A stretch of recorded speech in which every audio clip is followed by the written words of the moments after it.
शाळेत पहिला नंबर काढणारा टॉपर मुलगा सरकारी नोकरीत अडकतोय आणि बॅक बेंचर त्याचा दोस्त मात्र करोडोंची कंपनी उभा करतोय. असं का मित्रांनो? तुम्ही कधी विचार केलाय का? कारण सिस्टीम फिक्स नाही, ती हॅक करायची असते. तुम्हाला नेहमी शिस्त लावा, नियम पाळा, लाईन मध्ये उभे राहा असं शिकवलं जाते, पण मोठी लोक कधीच लाईन मध्ये उभे राहत नाहीत मित्रांनो.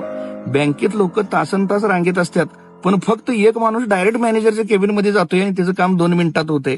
ट्रॅफिकमध्ये ठराविक नंबरच्या गाड्यांना पोलीस कधीच हात करत नाहीत.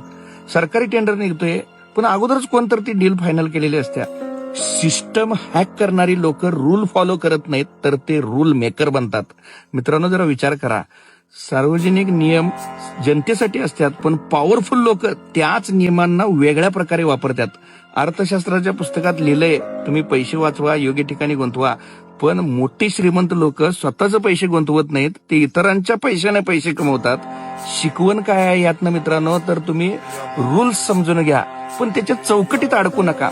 पॉवरफुल लोक काय करतात ते समजून घ्या, तरच तुम्हाला जगाच्या पुढे राहता येईल मित्रांनो.